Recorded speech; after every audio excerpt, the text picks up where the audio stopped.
In the pouring rain, her art bleeding into the gutters, Ilara Shaw surrendered herself into the arms of a mysterious man who took her to his fortress in the clouds.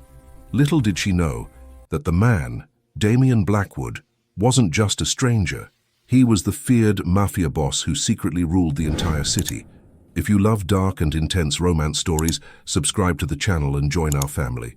And I'd love to know, where are you watching from today? Let me know in the comments. The sky didn't just weep, it raged. Rain fell not in drops but in silver-grey sheets, a relentless assault that aimed to wash the very soul from the city. For Ilara Shaw, it felt like a symphony of destruction composed just for her. She stood on the slick, unforgiving pavement, a solitary figure amidst the ruin of her life, which lay in a pathetic, waterlogged pile on the curb. Her art was her lifeblood, and her lifeblood was now bleeding into the gutter. Canvases she had poured her heart into, vibrant abstracts of chaotic joy and searing heartbreak, were now dissolving into a meaningless swirl of acrylic mud. Her fiery red hair, usually a wild halo of defiance, was plastered to her exquisitely shaped face, darkened to the color of rust. Her clothes, a thin artist's smock over a simple dress, clung to a body that was athletic and alive, a testament to a spirit that, until this moment, had refused to be broken. The eviction notice had been a cold clinical blade to the heart. This final torrential insult from the heavens was the twisting of that blade. She sank to her knees, oblivious to the grime and the cold, a sob tearing from her throat, a raw, guttural sound of absolute surrender. Everything was gone. It was in that moment of utter desolation that the world seemed to hold its breath. A car, a long, predatory slash of obsidian black, glided to a silent stop beside her. It didn't make a sound. It simply appeared, a panther of steel and glass emerging from the downpour. The rear door opened, revealing a cavern of quiet, expensive darkness. A man stepped out. He was a study in controlled force, his tall, broad-shouldered frame draped in a dark suit that did little to hide the disciplined muscle beneath. He held a wide black umbrella, creating a pocket of profound stillness in the heart of the storm. His face was a collection of sharp, handsome angles carved from unforgiving stone, his jaw set with an authority that seemed to command the very air he breathed. His eyes, dark and deep, were not kind or pitying. They were intense, analytical, and they fixed on her with an unnerving focus, as if he were cataloguing every shattered piece of her. He didn't speak. He simply extended a hand. It was a large, strong hand, impeccably clean, but it was not the hand of a man who lived a soft life. It was a gesture that was not a question, but a quiet, indisputable command. Ilara, shivering, her mind a numb landscape of loss, stared at that hand as if it were a lifeline in a maelstrom. Every instinct, every warning her mother had ever given her about handsome strangers, screamed at her to flee, but her body, numb with cold and shock, betrayed her. Her gaze lifted from his hand to his face. She saw no menace there, only an unnerving certainty, a profound, almost solemn understanding that disarmed her completely. He saw her not as a victim, but as a masterpiece in the process of being destroyed by the storm, and he had simply decided it would not be. With a shuddering breath that felt like giving up and holding on all at once, she placed her trembling, ice-cold fingers into his warm, firm grasp. The contact was a jolt, a sudden, searing current of life that shot through her frozen limbs. It was a silent, binding agreement that sealed out the rest of the world. He gently guided her to her feet and into the back of the car, the door closing with a soft, heavy thud that muffled the storm into a distant, powerless roar. As the car pulled away, leaving the wreckage of her life behind, Ilara stared out the rain-streaked window. She didn't know his name or where he was taking her, or why he had chosen to stop for her. All she knew was the feeling of his presence beside her, a solid, silent anchor in the tempest of her life. He hadn't said a word, yet she felt she was stepping into a story led by a man whose silence was deeper and more dangerous than any ocean. The journey was a blur of smeared city lights. The man, her rescuer, her captor, remained wrapped in a formidable silence. He retrieved a thick cashmere blanket from a hidden compartment and draped it around her shivering shoulders. Its impossible softness and the faint, clean scent of him, something masculine and complex, like cedarwood, expensive leather, and the cold night air, was a stark contrast to her drenched, ruined clothes. She sat rigidly, a million questions screaming in her mind, yet an exhausted silence held her captive. Her host, this striking stranger, did not press her for conversation. He simply sat beside her, his gaze fixed on the rain-lashed world outside, his profile looking as if it were carved by a master sculptor to depict a fallen god, a study in controlled, quiet power. The silence wasn't empty. It was heavy, charged with unspoken questions and an unnerving, palpable energy that seemed to emanate from him. It was the stillness of a predator at rest. They arrived at a sleek, impossibly tall glass tower that pierced the stormy sky like a shard of obsidian, a monument to wealth and absolute power. A private elevator ascended with a whisper, opening directly into a space that stole Ilara's breath. It wasn't an apartment. It was a kingdom in the clouds, a fortress of glass and steel. Floor-to-ceiling windows revealed a panoramic, god's-eye view of the storm-ravaged city below, its lights glittering like a broken diamond necklace. The decor was a masterpiece of masculine elegance. Dark woods, supple black leather, and polished chrome, all softened by a warm, ambient light that seemed to emanate from the very walls. It was breathtakingly beautiful, but it was also cold, sterile, and utterly devoid of personal touches. It was a space designed for control, not comfort. The man, Damien Blackwood, though she did not know his name yet, moved through the space with an easy, familiar grace. He led her to a guest suite that was larger than her entire lost apartment. A cavernous bathroom of black marble awaited, with a rainfall shower and a collection of expensive, subtly scented oils and soaps. He had placed a set of soft new clothes on the king-sized bed, a simple emerald green silk pajama set, and a thick plush black robe. It was all done with a detached efficiency that was both comforting and deeply intimidating. He was solving her immediate problems, cold, wet, homeless, with the casual ease of a man for whom problems were merely inconveniences to be managed and eliminated. "Rest," he said. His voice was the first sound he had made directly to her, a low, resonant baritone that seemed to vibrate in the quiet air, a voice that could command armies or soothe a storm. He stood in the doorway, a formidable figure who belonged to this world of silent luxury as much as she felt alien to it. "We can talk in the morning. Nothing can be solved tonight." His dark gaze lingered on her for a moment, a brief, unreadable assessment, before he turned and left, the door clicking softly shut behind him. Left alone, Ilara felt the full weight of the night crash down on her. She walked on trembling legs to the vast window, looking down at the city she loved, now a wounded, weeping landscape. Up here, the storm was a silent movie, a beautiful, terrible spectacle. The opulence surrounding her felt like a cage, a beautiful prison that highlighted everything she had just lost. She was a painter, a creature of chaos, emotion, and vibrant color.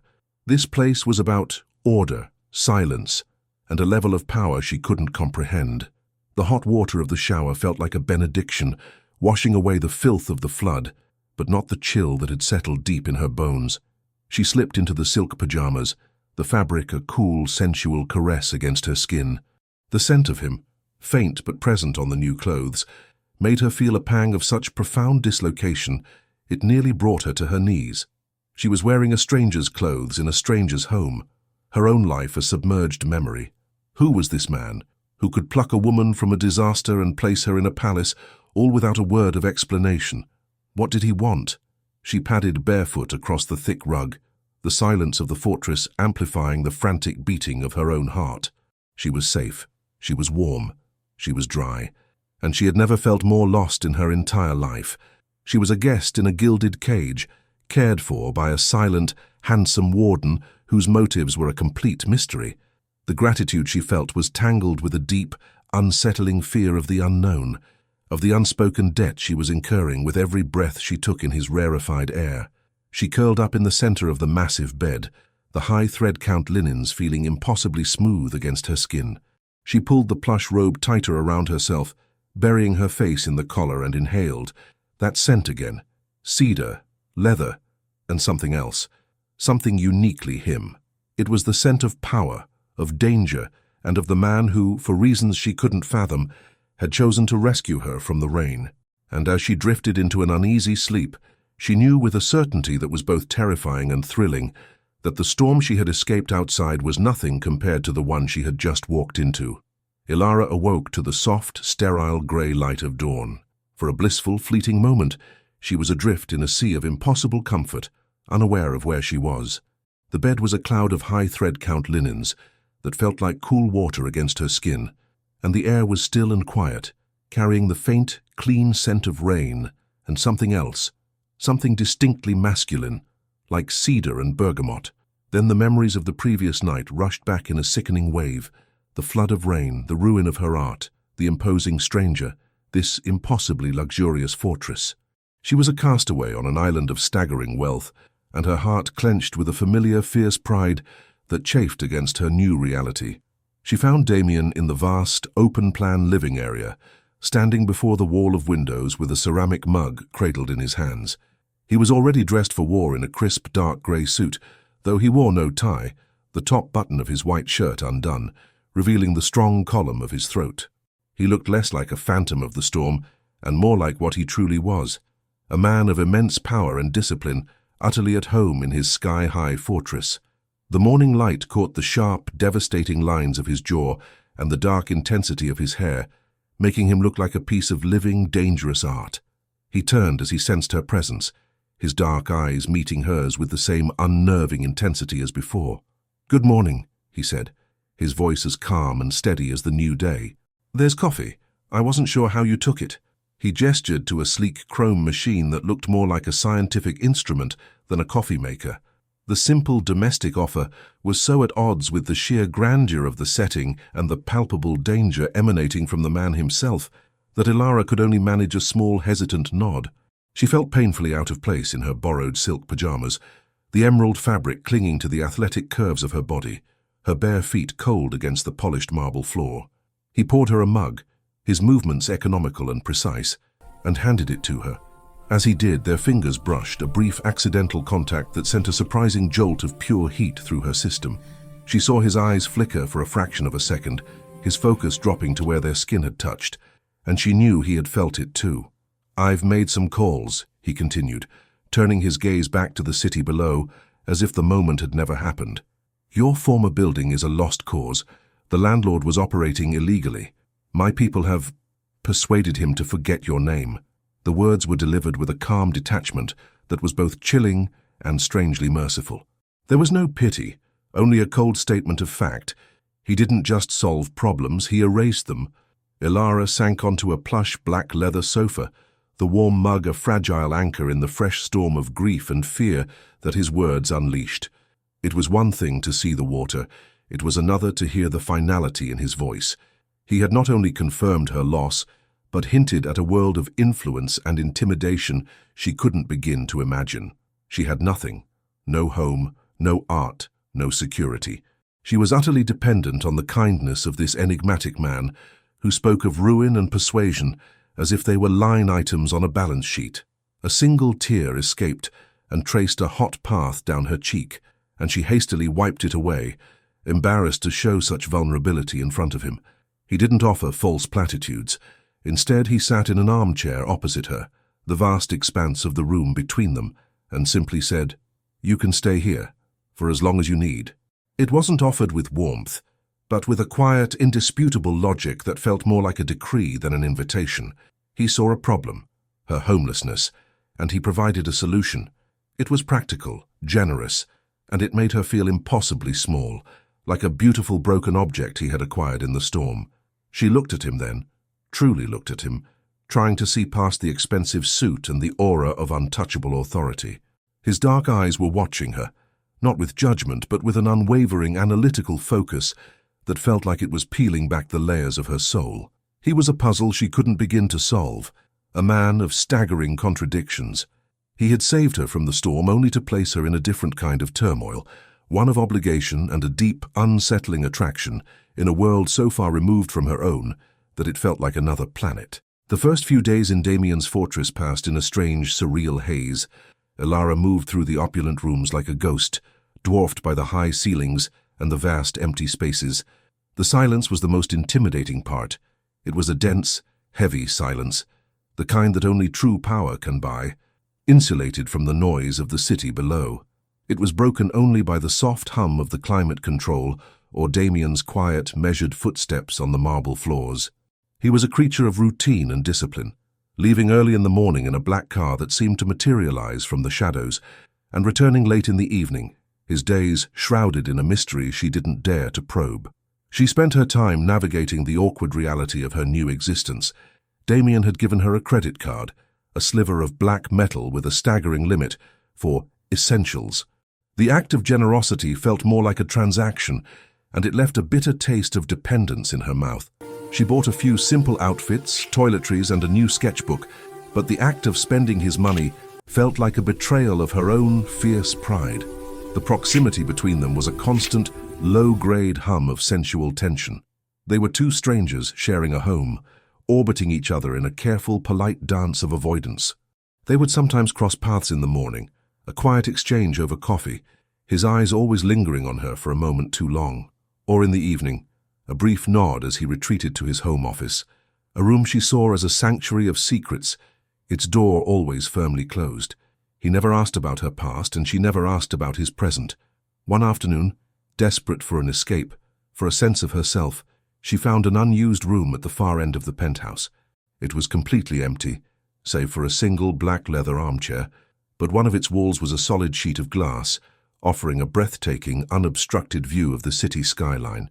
It was a canvas waiting for a story. That evening she found the courage to ask him. He was standing by the windows in the living room, loosening his tie, the posture of a king surveying his domain. "I need to paint," she said, the words tumbling out before she could stop them. It's like breathing for me. If I don't do it, I think I'll disappear." He turned to her, his expression unreadable. She expected him to refuse, to see it as a messy inconvenience in his pristine, ordered world. Instead, a flicker of that same intense curiosity she'd seen on the first night lit his eyes. "What do you need?" he asked. The next morning, the empty room was transformed. Canvases of all sizes were stacked against one wall. An easel stood waiting. And laid out on a drop cloth was a king's ransom of professional-grade paints, brushes, and solvents. He had provided her with the finest tools imaginable, another act of casual, overwhelming power. Hesitantly at first, Ilara began to work. She put on music from her phone, a playlist of soulful, chaotic jazz that was a rebellion against the oppressive silence of the fortress. She tied her fiery hair up in a messy knot, kicked off her shoes, and faced the blank canvas. Then she began to paint. It wasn't a calm, measured process. It was a storm. She worked with a frantic, desperate energy, pouring all her grief, her fear, her confusion, and her loneliness onto the canvas. Colors clashed and bled together. She used brushes, palette knives, and sometimes just her fingers, smearing thick layers of paint, creating texture and depth. She was not just painting a picture. She was fighting a war with her own despair, and she was winning. She was so lost in the music and the frenzied act of creation that she didn't hear him come in.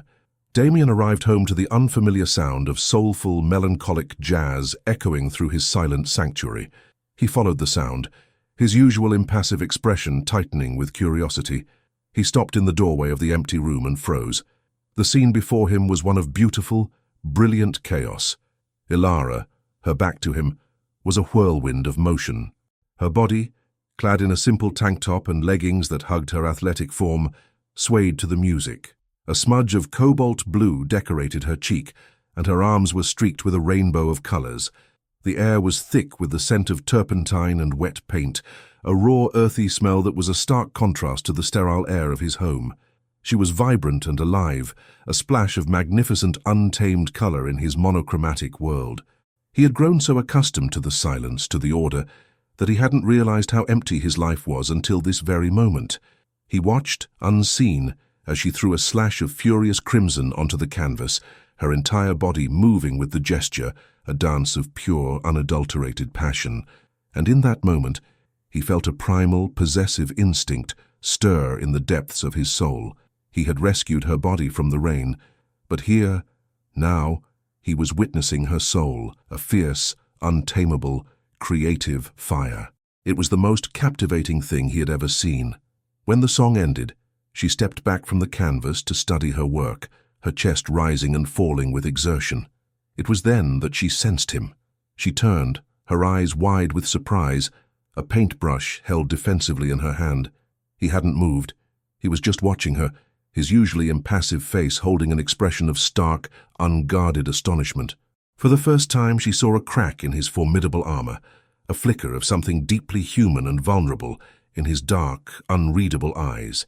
He had seen a part of her she shared with no one, and she knew, with a sudden heart-stopping certainty, that nothing between them would ever be the same again. The moment stretched, suspended in the scent of turpentine and the echo of the final jazz note. The surprise on Damien's face slowly receded, replaced by an intense, focused curiosity that felt more unnerving than his usual detachment. He didn't speak, but he walked slowly into the room, his polished shoes making no sound on the concrete floor. He moved with a liquid grace that was both beautiful and predatory, his eyes never leaving her, his gaze holding a new weight, a new meaning. Ilara's heart hammered against her ribs. She felt utterly exposed, as if her art had stripped her bare, revealing every secret sorrow and wild hope she held inside. "I didn't know," he said, his voice a low rumble that did little to calm her frayed nerves. He stopped just a few feet from her, his sheer size and presence dominating the space. He gestured vaguely at the explosive canvas. "That you had this in you." It wasn't a compliment. It was a statement of fact, a recalibration of his understanding of her. He had seen her as a victim of circumstance, a beautiful broken thing to be sheltered. Now he was seeing her as a force of nature, a creator of a beauty so profound and chaotic it had stopped him in his tracks. It's how I breathe," Ilara replied, her voice barely a whisper. She felt a blush creep up her neck, a mixture of pride and embarrassment. The world gets too loud. This is the only way to make it quiet. The reminder of her former life, of the desperate need that fueled her creation, felt a lifetime away.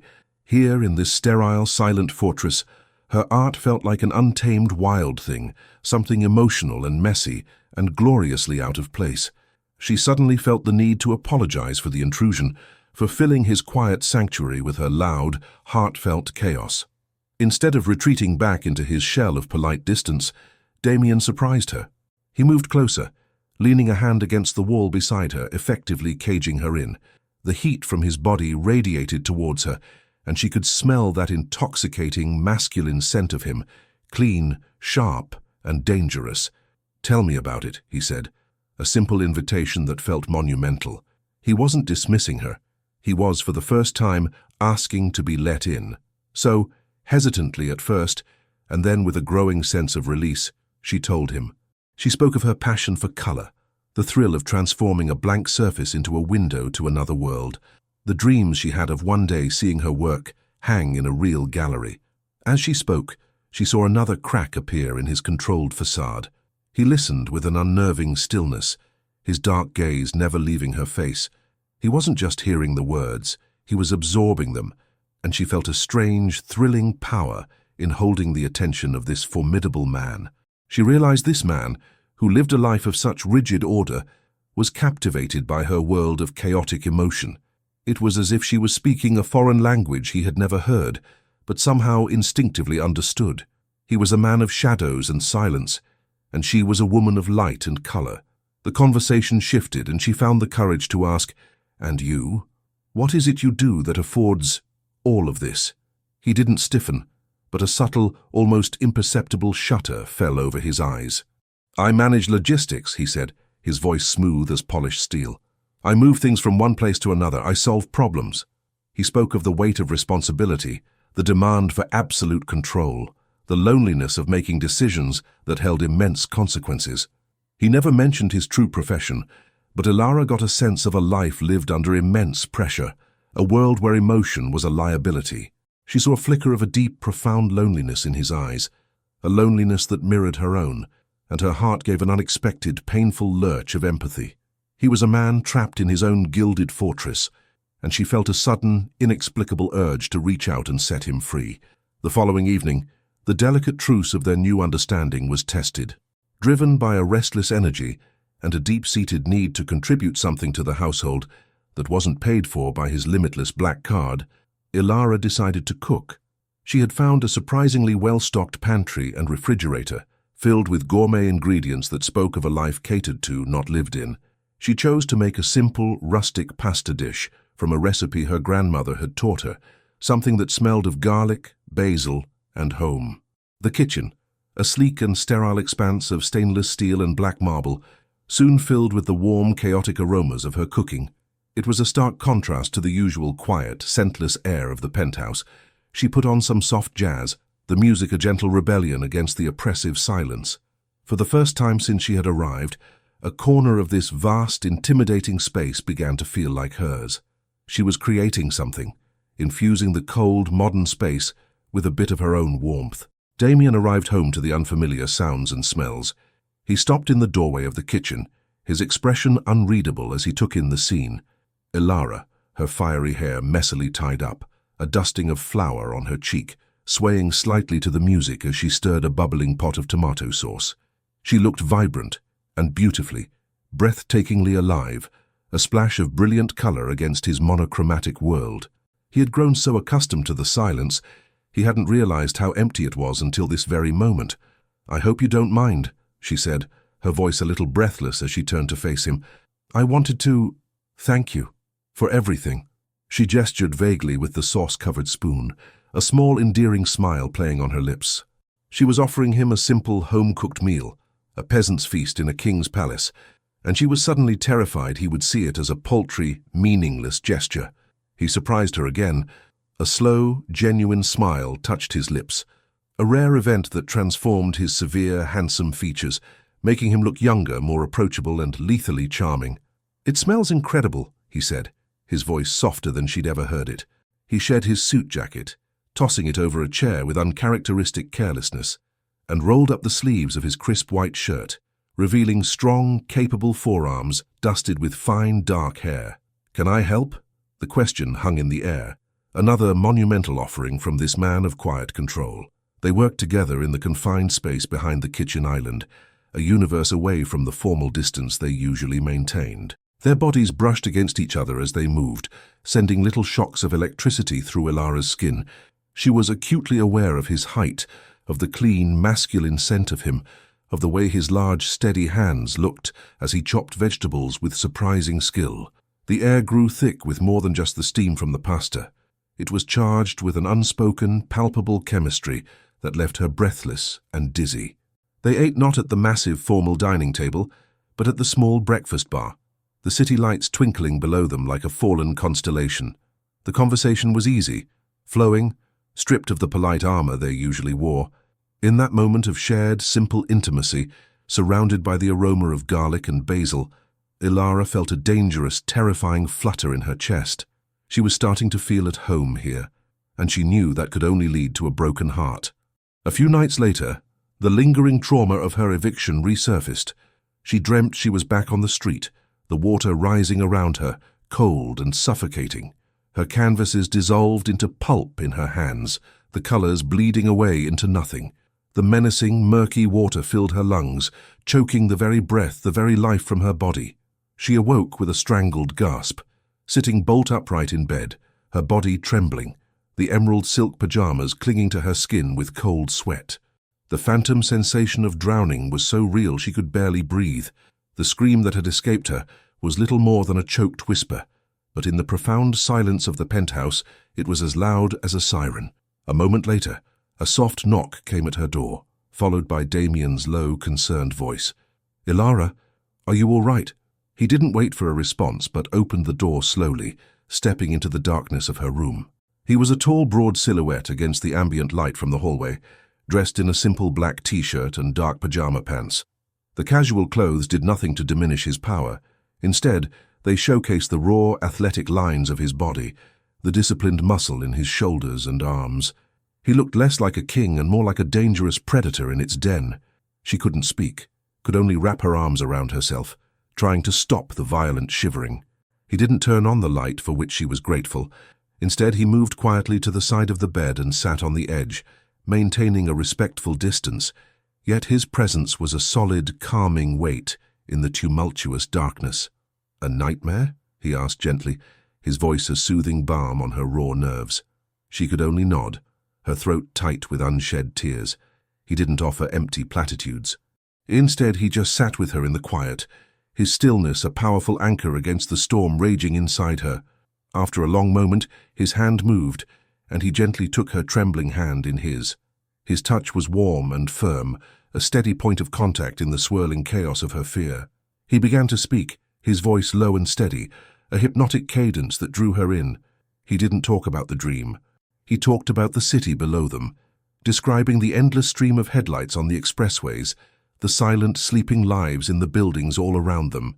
He was grounding her, pulling her out of the suffocating water of her dream and back into the solid reality of the here and now. The trembling slowly subsided, her breathing evening out. The tight knot of terror in her chest began to loosen. He didn't let go of her hand. Instead, his thumb began to stroke the back of her hand, a slow, mesmerizing rhythm that sent shivers of a different kind through her. He shifted closer, the mattress dipping with his weight. His other hand came up, his fingers impossibly gentle as he brushed a stray strand of damp, fiery hair from her cheek. His touch lingered, his knuckles grazing her skin, leaving a trail of fire in its wake. "You're safe here, Ilara," he murmured, his voice a low, intimate promise that was for her alone. "No one can hurt you here." She looked at him in the dim light, at his handsome, severe face softened by a concern she knew was real. The fear from the nightmare was gone, replaced by a different kind of terror, the terrifying, overwhelming pull she felt toward this dangerous, enigmatic man. He leaned in, his face just inches from hers. She could feel his breath, warm and clean, on her skin. His dark eyes searched hers, asking a silent question. Her heart pounded, a heavy, frantic rhythm against her ribs. She knew she should pull away, that this was a line they shouldn't cross, but she was trapped in the gravity of his presence. Her lips parted on a silent, shuddering breath. He lowered his head, and his lips brushed against hers, a touch as soft as a whisper. It wasn't a kiss of passion, but of profound, aching tenderness. He pulled back slightly, his eyes still locked on hers, giving her a chance to retreat. When she didn't move, when her own eyes fluttered shut in surrender, he lowered his head again. This time there was no hesitation. His lips met hers with a desperate, hungry claiming, a release of weeks of pent-up tension and unspoken attraction.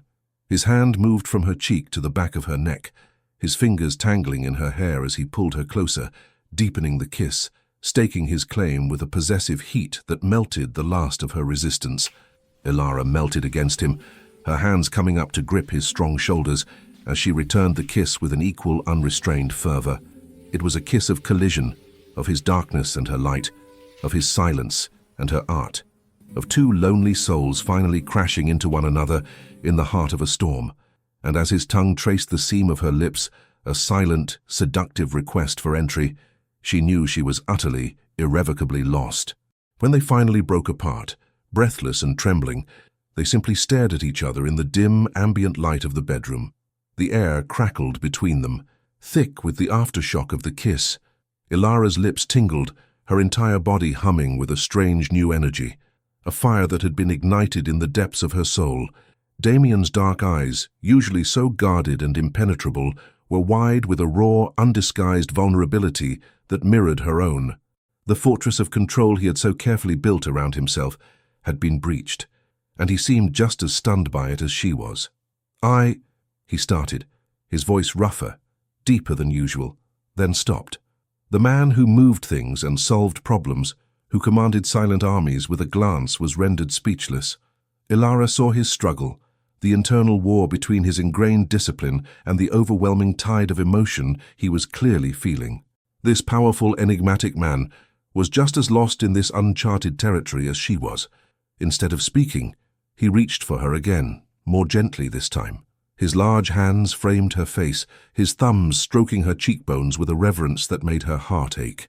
"I have no right," he whispered, the words a stark contrast to the fire she had just felt in his kiss, a sudden intrusion of logic into a moment of pure feeling. "Your life is in chaos." "You are here under my roof." "Don't," Ilara interrupted, her voice surprisingly firm.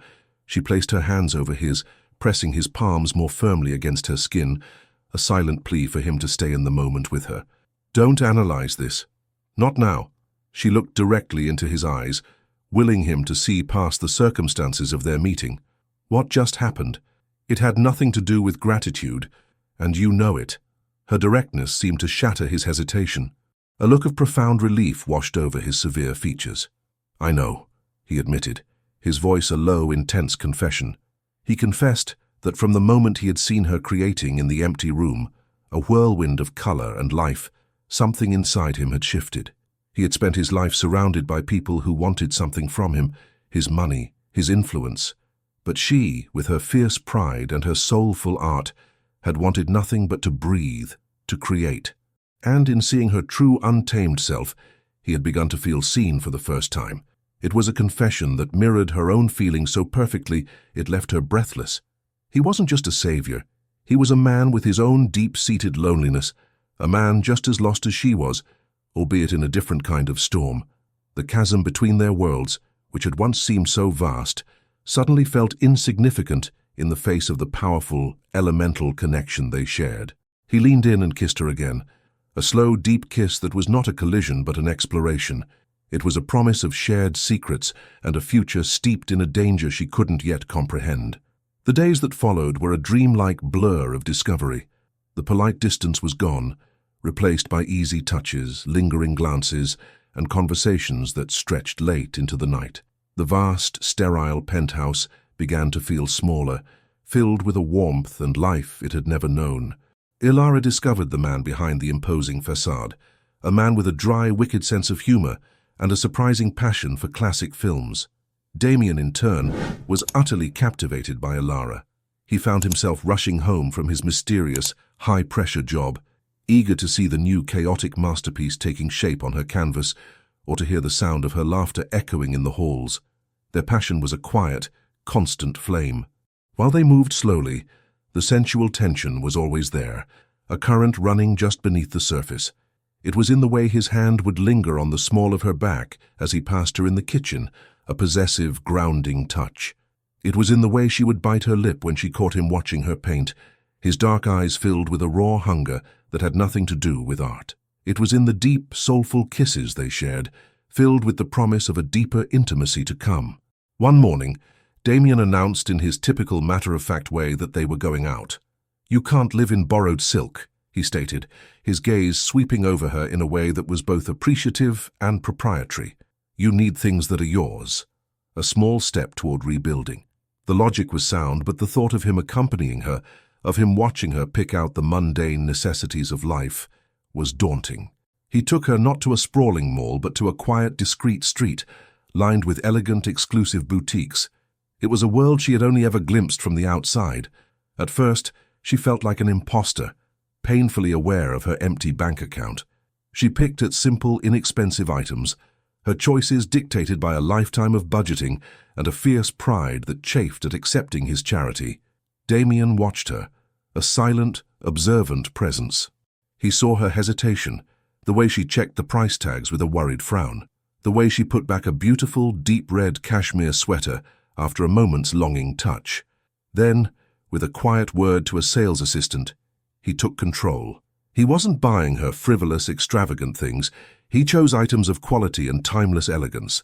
Soft sweaters in jewel tones that would complement her fiery hair, well-cut jeans that would hug her athletic frame, a pair of practical and beautiful leather boots, and a simple, classic black dress that screamed understated sensuality. They were things meant to last, things that offered comfort and dignity. "I can't let you do this," Ilara whispered, her voice tight with a mixture of gratitude and humiliation as he stood to pay with the silent swipe of his black card. "This is too much." Damien turned to her, his large body creating a private space for them amidst the racks of designer clothes. He gently took her chin in his hand, forcing her to meet his unwavering gaze. "This is not charity, Ilara," he said, his voice low and firm, meant only for her. "Think of it as a necessary investment. You cannot begin to rebuild your life if you are worried about what you will wear. Let me give you this. Let me take care of you." His reframing of the act from charity to care chipped away at her defenses. She saw then that his generosity wasn't just about solving a problem, it was about possession. He was clothing her, wrapping her in his world, marking her as his. The thought was both terrifying and thrilling. As they were leaving one of the boutiques, their arms laden with elegant shopping bags, two men in dark, impeccably tailored suits approached them on the quiet street.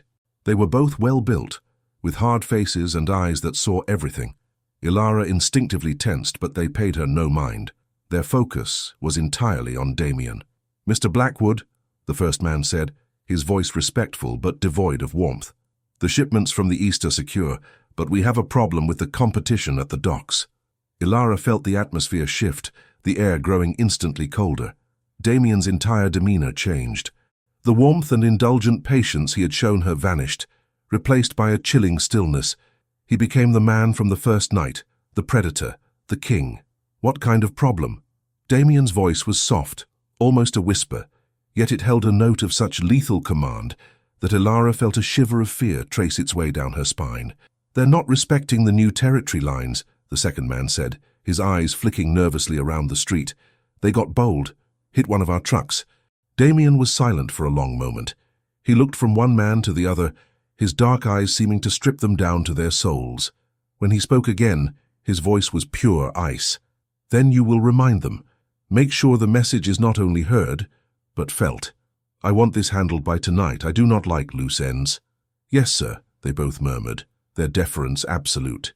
They gave a slight, almost imperceptible nod, and then melted back into the cityscape as silently as they had appeared. The entire exchange had lasted less than a minute. Damien turned back to Ilara, and the warmth slowly returned to his eyes, but she couldn't shake the chill that had settled in her bones. The words echoed in her mind. Shipments, competition, territory lines, make the message felt. It wasn't the language of logistics. It was the language of something far more dangerous. "Business unpleasantries," he said, his voice smooth as he gently guided her toward their waiting car. "Nothing for you to worry about." It was the first time he had ever lied to her, or at least the first time she had noticed. The lie was a small, cold stone in the pit of her stomach. She knew with a sudden, gut-wrenching certainty that the man who had just bought her a closet full of beautiful clothes was capable of a darkness she couldn't begin to imagine. Back in the penthouse, the tension from the street followed them. Ilara was quiet, her mind replaying the cold, hard look in Damien's eyes. He watched her, knowing he was losing her to her thoughts. He came to her as she stood by the window, turning her to face him. "Don't," he murmured, his voice a low command. "Don't pull away from me."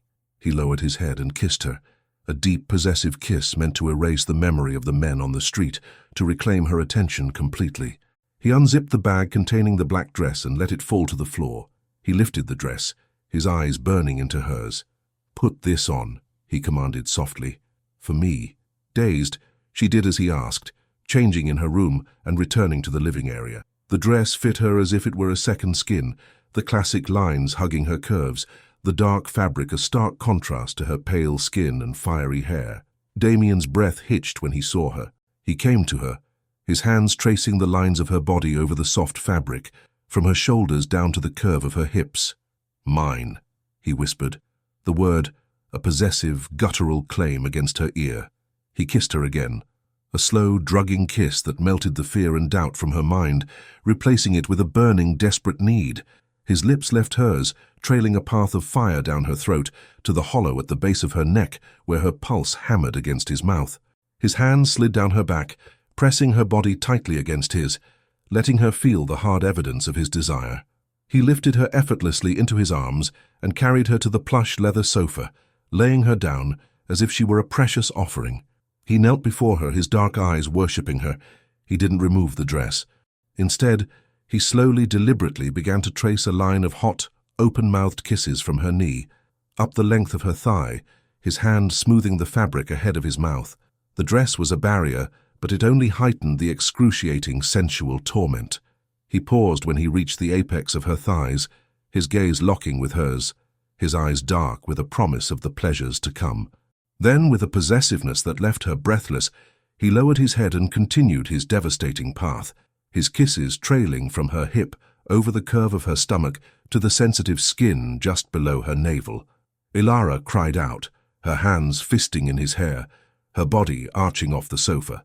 In that moment, the questions, the fear, the lies, they all burned away, incinerated by the searing, all-consuming heat of her passion for this dangerous, beautiful man. He had shown her a glimpse of his darkness, and then he had made her forget it with a pleasure so intense it bordered on pain. The aftermath of their passion left them both breathless, tangled together on the soft leather sofa in the glow of the city lights. The air between them was thick and electric, charged with a new, more dangerous intimacy. Ilara's skin tingled, her entire body humming with a pleasure so profound it felt like a rewiring of her soul. She lay with her head on his chest, her fingers idly tracing the hard lines of his abdomen through his shirt, listening to the steady, powerful beat of his heart beneath her ear. Damien's arms were wrapped around her, holding her with a possessive strength that felt less like an embrace and more like a claim. One of his hands was tangled in her fiery hair, his fingers stroking the strands with a reverence that was completely at odds with the raw hunger he had just shown her. The fortress of control he so carefully maintained had not just been breached, it had been willingly surrendered. For a few explosive moments, the king had abandoned his throne to worship at her feet, and the knowledge of that power shift was a heady, intoxicating aphrodisiac. He tilted her chin up, his dark eyes searching hers in the dim light. The ruthless commander she had glimpsed on the street was gone, replaced once again by the intense, focused man who looked at her as if she were the only source of light in his shadowy world. "You are a beautiful, dangerous thing, Ilara Shaw," he murmured, his voice a low, rough caress. "You make me forget myself." The words sent a shiver through her that had nothing to do with the cold. He was confessing that she was his weakness, and she knew instinctively that for a man like Damien Blackwood, a weakness was the most dangerous liability of all. "What am I going to do with you?" he whispered, more to himself than to her, his thumb stroking her kiss-swollen lower lip. The question hung in the air, a silent acknowledgement of the complicated, perilous path they were on. She was a secret he kept locked away in his ivory tower, a vibrant splash of color in his monochromatic life. But the incident on the street was a stark reminder that outside this fortress, his world was not monochromatic at all. It was stained with a red she didn't want to think about. The days that followed were a dreamlike blur of discovery and denial. A new, tender intimacy bloomed in the sterile, opulent spaces of the penthouse, filling the rooms with a warmth they had never known before. Ilara threw herself back into her art, but her work had changed. The frantic, sorrowful chaos was gone, replaced by canvases that pulsed with a vibrant, sensual energy. She painted with bold strokes of crimson and deep, velvety blacks, her art reflecting the dangerous passion that now consumed her waking and sleeping thoughts. Damien, in turn, was utterly captivated by her. He began to come home earlier, his high-pressure world of logistics seemingly forgotten the moment he stepped through the elevator doors. He would watch her paint for hours, his silent presence a powerful grounding force in the room. He, a man whose life was scheduled down to the minute, began to cherish the spontaneous, unstructured moments with her. She was teaching him how to live outside the rigid lines he had drawn for himself, how to find joy in the imperfect and the unplanned. His perfectly ordered world was now beautifully, irrevocably chaotic, but the shadow of his other life lingered.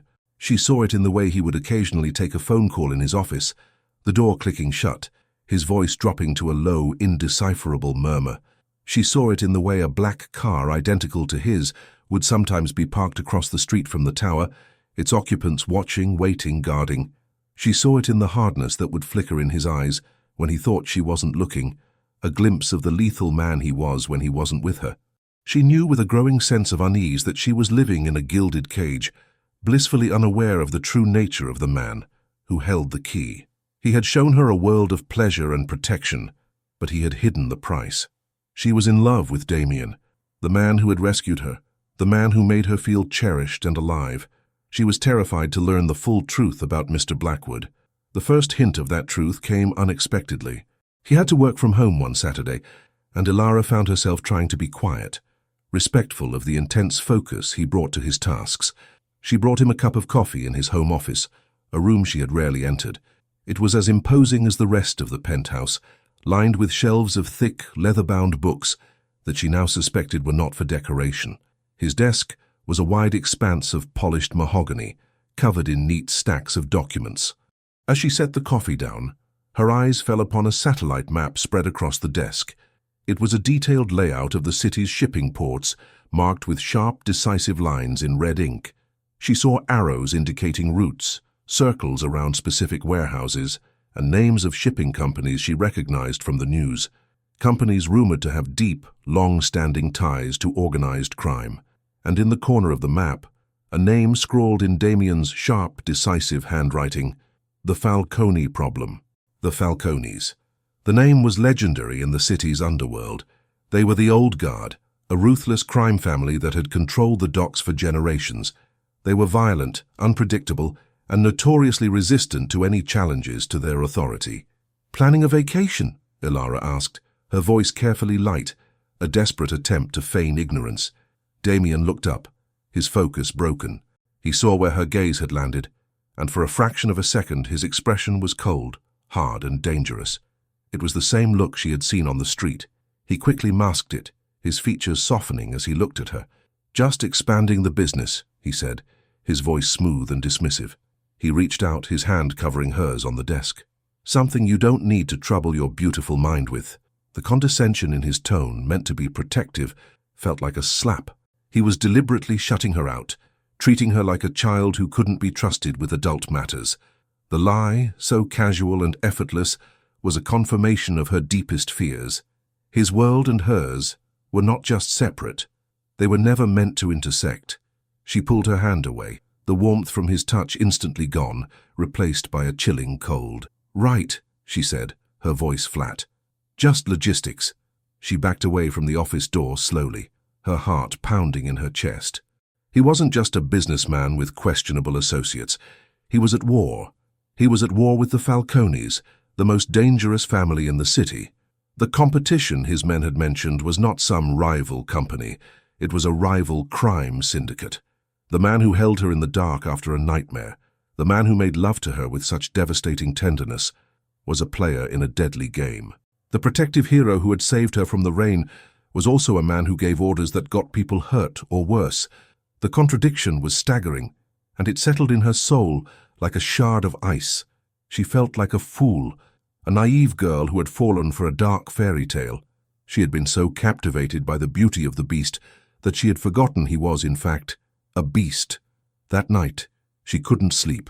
She lay in the vast, comfortable bed, the space beside her feeling like a cold, empty void. Damien was in his office, the sliver of light under the door a silent testament to the secrets he was keeping. The trust that had been the fragile bedrock of their passion was crumbling. Driven by a desperate need for the whole truth, she slipped out of bed, her bare feet silent on the cold marble floor. She went to her studio, to the laptop she used for music. With a heavy heart and trembling hands, Ilara typed Damien Blackwood and Falcone family into the search engine. The results were a tidal wave of information that confirmed her deepest fears and painted a portrait of a man she barely recognized. There were business articles detailing his meteoric rise, his company, Blackwood Imports, appearing from nowhere to dominate the city's shipping lanes in less than 2 years. There were speculative pieces from investigative journalists hinting at his ruthless tactics and suspected ties to the criminal underworld, but there was never any proof. He was a ghost, a phantom of power who left no tracks. The most painful discovery was a single grainy paparazzi photo from 6 months ago.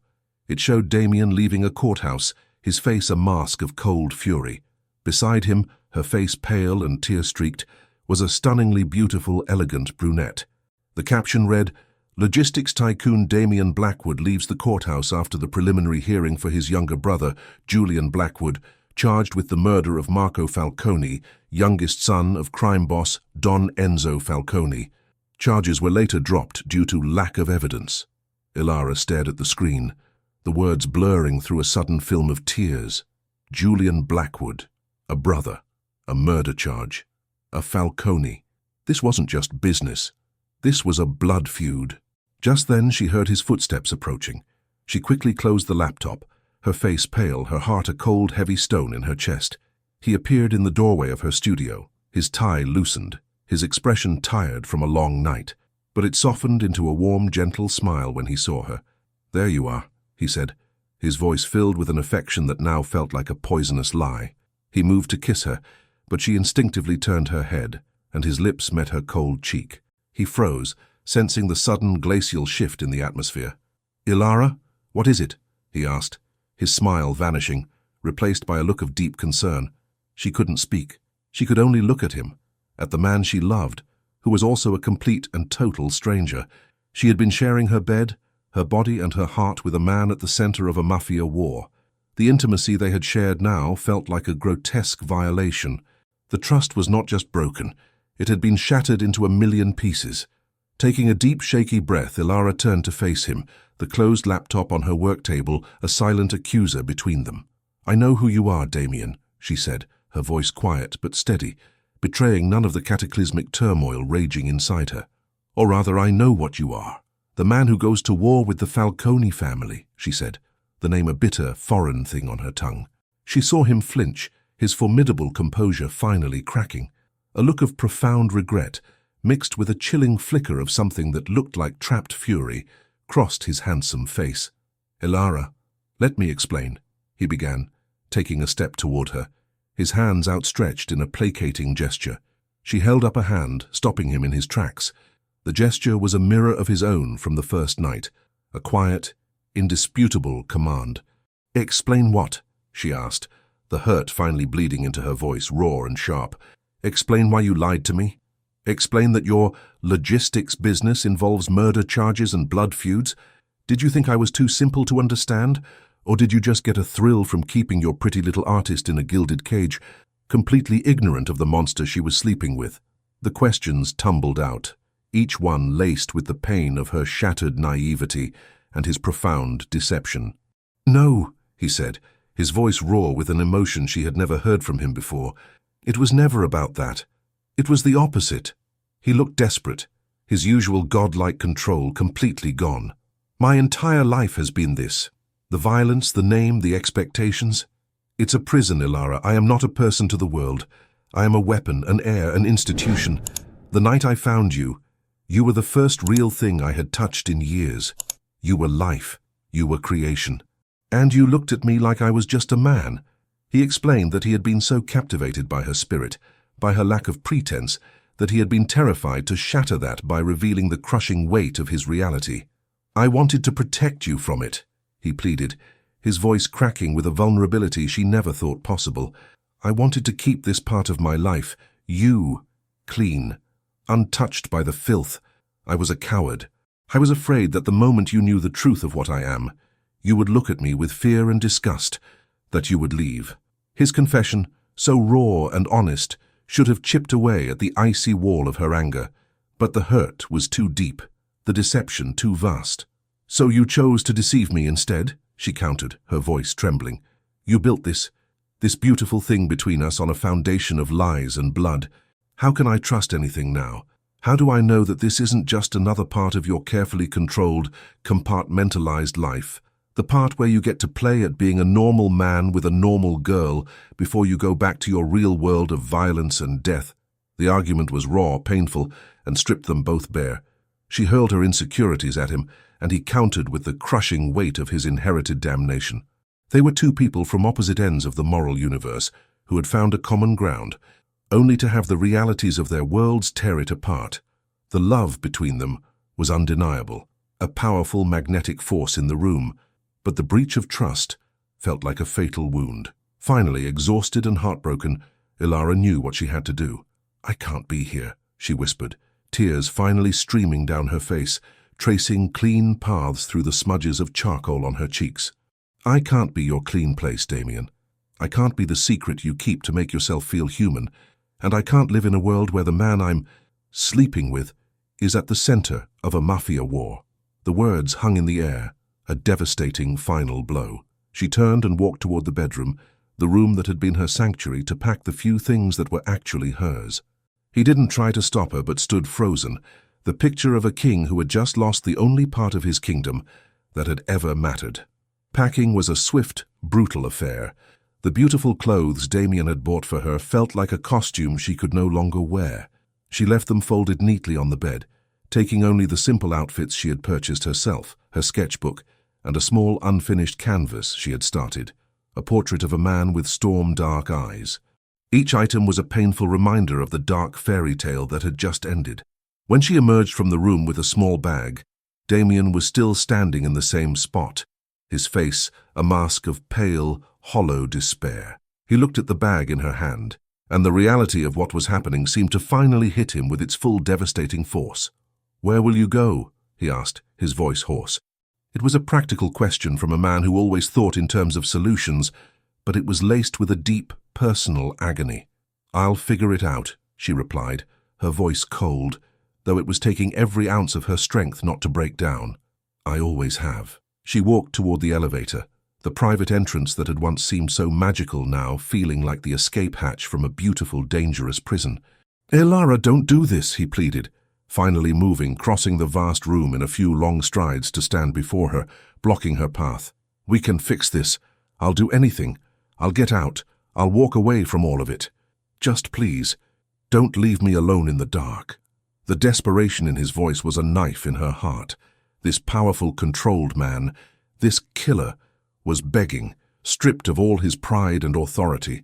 But the wound was too deep, the deception too profound. "The problem isn't your world, Damien," she said, her voice breaking. "It's that you didn't trust me enough to let me see it. You didn't give me a choice. Love can't be built on that." With a final, heartbreaking look into his devastated eyes, she stepped around him and pressed the button for the elevator. The ride down was an eternity of silent, racking sobs. She stepped out into the cold, impersonal lobby and didn't look back, walking out into the night, back into the world where she was on her own, a world that suddenly felt infinitely more dangerous now that she knew what monsters walked in it. For the next few days, Damien was a ghost in his own life. The penthouse, once filled with the scent of her paint and the sound of her laughter, was now a silent, echoing mausoleum.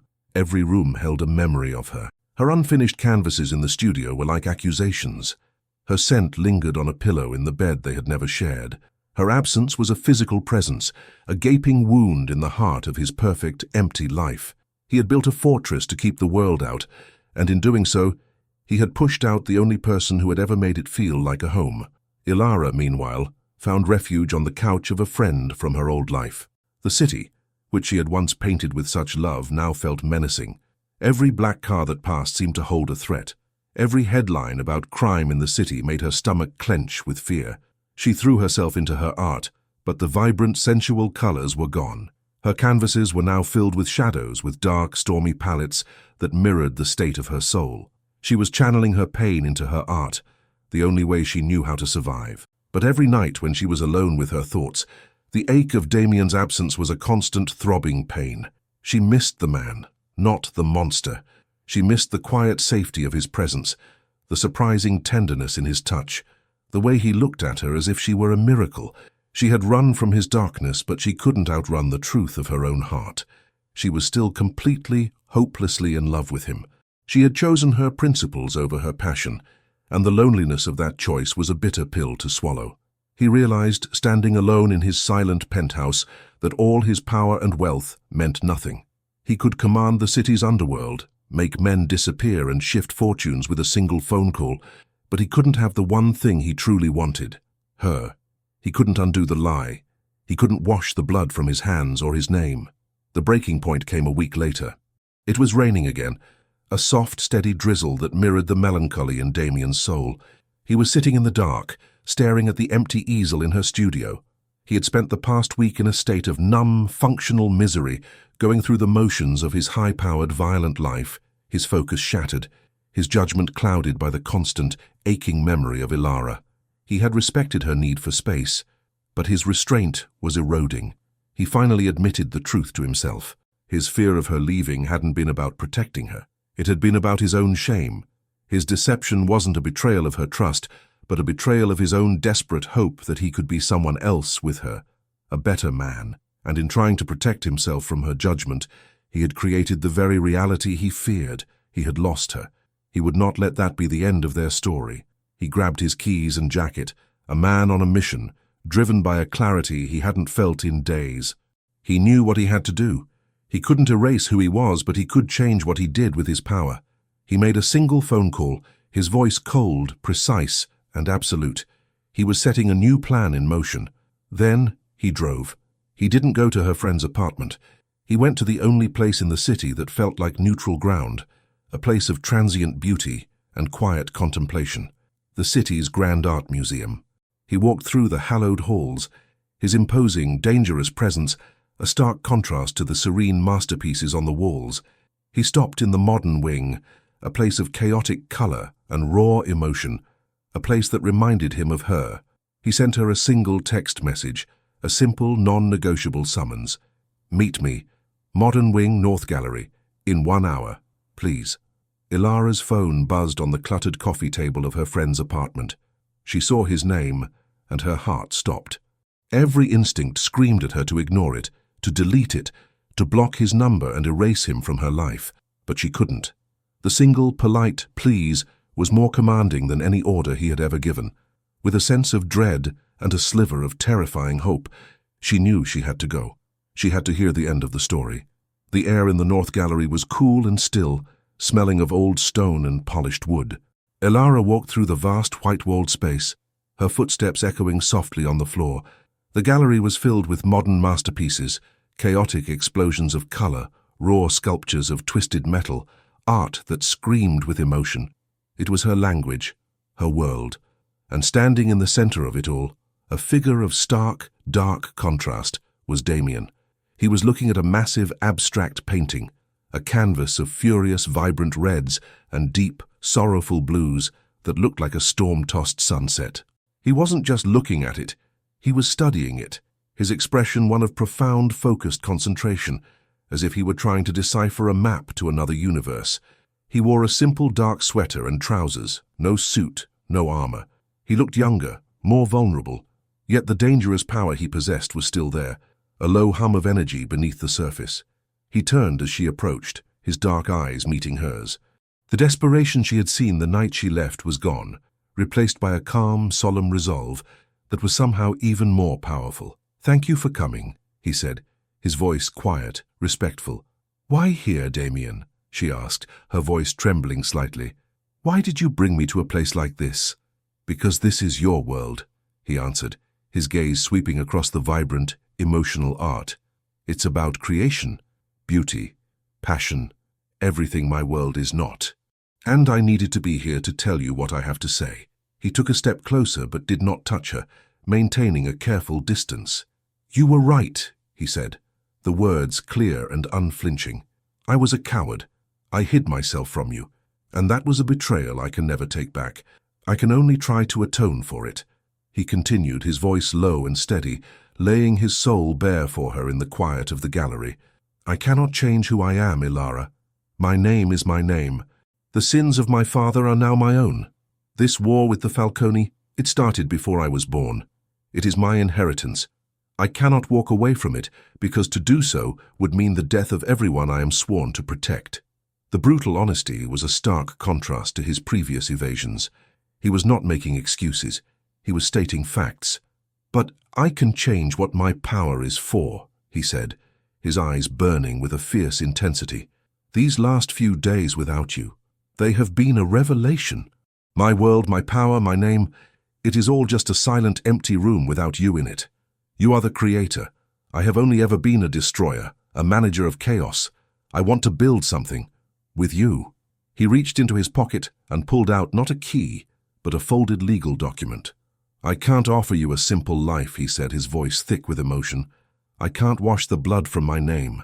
But I can use the power that comes with it, to build a wall around you, to give you a world where you can create in peace, untouched by the darkness I inhabit." He unfolded the document and held it out to her. It was the deed to a building in the city's up-and-coming arts district, a beautiful historic brick building with wide-open loft spaces and floor-to-ceiling windows. "It's yours," he said simply. "No strings attached. A gallery, a studio, a home. A place for you to build your own empire made of color and light. My name is on the shell corporation that owns it.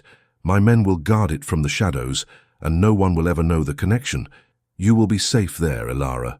You can live your life, and I will never bother you again if that is what you want."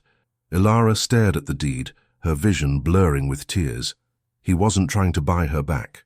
He was setting her free, using the very power that had driven her away to give her back the life she had lost, and more. It was a sacrifice, an act of pure, selfless love. "But that's not what I want," he continued, his voice dropping to a raw, desperate whisper. "What I want is to deserve you. I want to come home from my world of shadows and find you in your world of light. I don't want to be a judge without you. I don't want to be anything without you.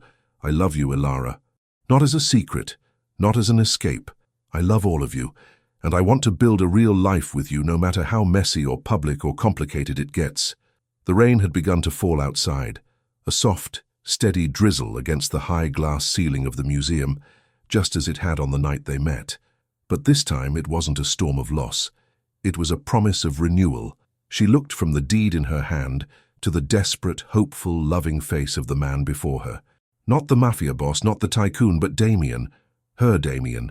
And in that moment she knew that home wasn't a place. It was him, the darkness, the danger. It was a part of him, just as the chaos and color were a part of her. To love him was to accept all of him. "You are a fool, Damien Blackwood," she whispered, a tear finally tracing a path down her cheek. A look of heartbreak crossed his face before she took a step forward, closing the space between them, and placed her hand on his chest, right over his heart. "Did you really think," she continued, her voice breaking with a sob and a laugh, "that I would ever let you stay alone in the dark?" She threw her arms around his neck and met his lips in a soul-deep kiss, a kiss of forgiveness, of reunion, and of a love that was stronger than any secret, more powerful than any blood feud. It was a kiss that did not erase the darkness, but promised to build a sanctuary of light right in the heart of it. He wrapped his arms around her, lifting her off the ground, holding her as if she were the only thing that could save his damned soul. And in the silent, hallowed halls of the art museum, surrounded by the masterpieces of the past, a dangerous, beautiful, and complicated new masterpiece of their own was just beginning.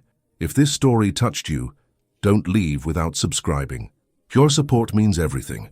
Hit the bell so you never miss the next dark and passionate romance. And tell me in the comments, from which country are you watching tonight? I can't wait to know.